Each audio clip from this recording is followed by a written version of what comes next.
Nemo a year ago came out with a laptop similar to this that they sent out. Chewy sent this out too, where essentially it had a Intel N100 processor, 16 gigabytes of RAM, and it was either 512 or 1 terabyte of storage. Now that's pretty much the same thing here in this Gemini Book Plus. I'm curious to see what changes we have here though. I mean, back here it mentions that this has 16 gigabytes of RAM, 512 gigabytes of storage, a Wi-Fi 6 this time, and a 1920 by 1080 HD screen, full HD pretty much, at 15.6 inches.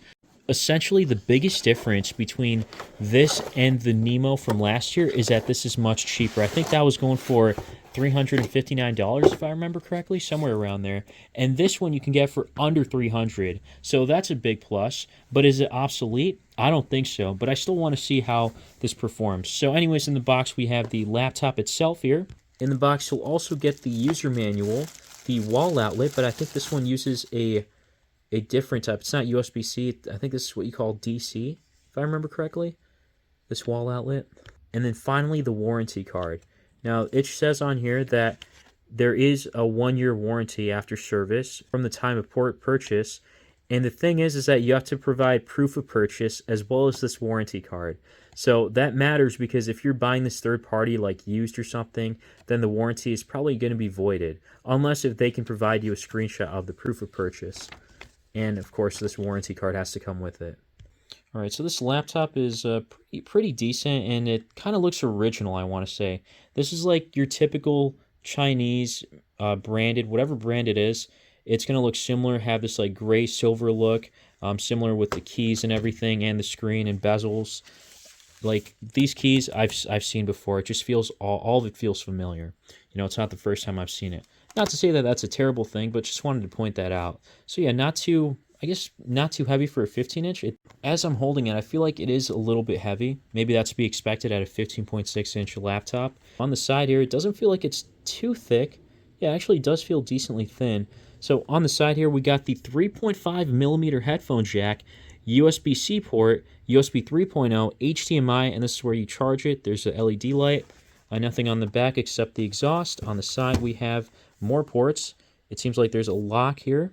Then there's the Ethernet port, USB 3.0, USB 2.0, and another USB-C port. Okay, so having more ports is nice. I actually like that. I don't mind that at all. And opening this up, yeah, it looks very familiar. It's almost nostalgic. So yeah, we got the touchscreen. This is actually pretty wide, I would say. I don't know if I noticed that before. And we seem to have some more LED lights on top here, including the microphones, the 2 microphones here. So it's kind of nice how it's labeled almost. And the feedback is not bad. You're not going to have a problem with that. This is kind of nice here. This is a cover for the front camera, the front webcam. Because if Mark Zuckerberg has one, why shouldn't I? Well, anyways, I appreciate these little things whenever they include it. That's a plus for me. And then besides that, we do have actually 4 little tacks here. So in case if you shut it, it won't damage the screen or anything. So that's pretty nice. And then also there are 4 rubber tacks underneath the tablet here. And that's pretty standard, I would say. The camera on here is not that bad.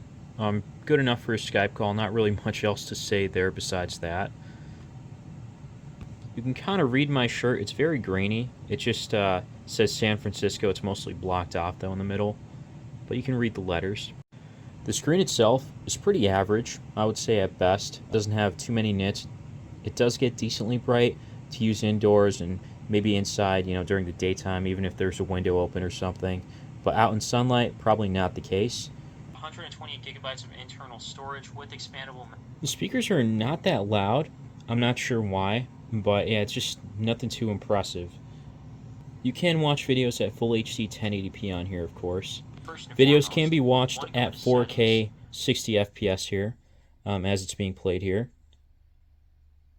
But still, at the end of the day, it's a 1080p screen. I'm just going to watch at 1080p.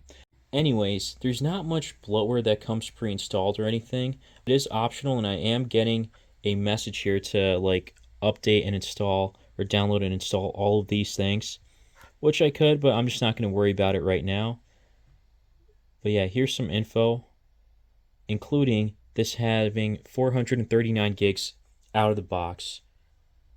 which isn't a bad amount if I'm looking at this for mainly school. And there's that Intel N100 clocked at 800 megahertz right now, 16 gigabytes of RAM, which is nice to have that much RAM, but I think the CPU is going to be bottlenecking a lot of things in terms of like gaming, performance, and all that stuff. Doing basic tasks, you won't notice any issues, just web browsing, typing up documents. You won't see that delay that you may have seen a few years ago, may or may not have seen. I've just seen it on these budget laptops where just typing something like, "Hi, my name is," it just takes a while. It might load or take another second and even lag a little bit. It's not the case here. It's going to be pretty smooth. And same with the trackpad, no issues there whatsoever. The trackpad is pretty big, so I'm able to navigate pretty easily. I like that about this. The Cinebench score was nothing to be really impressed by. I think I still have it up here, actually.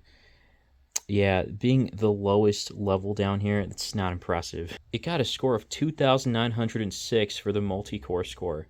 And I just don't even want to waste my time with the single core score because everything is just going to be the lowest as is. It doesn't even come close to beating anything really on here. To be fair, not that I was expecting it to beat an i7 processor in any shape or form. I've had this on for probably less than 4 hours, and I'm already at like 33%. So that just tells me battery life is not going to be anything too great on here.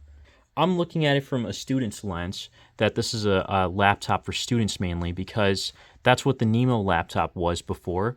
And so I would think that hopefully battery life might be decent, so I wouldn't have to worry about finding a place to plug this in class. But a class won't last 4 hours, right? Usually that's not the case. So going to check out this game here. It's called Helltaker. So far, this game runs pretty well. I'm not really noticing any major issues.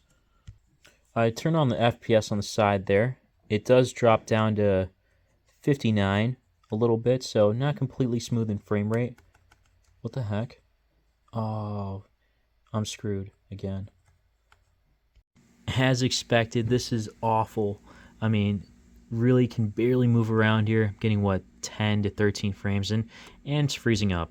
No surprise there. So yeah, this is really a student laptop for very light gaming. Something like Helltaker, 2D games might work just fine. I wonder if Roblox would work, but for whatever reason, it's not loading up for me. No matter how many times I've tried, maybe it might work this time, but it's not loading for me. It ends up crashing. So I don't know what to say about that. But besides that, it just seems like the Nemo laptop, but a tad less good or not as good, because performance seems a little bit slower.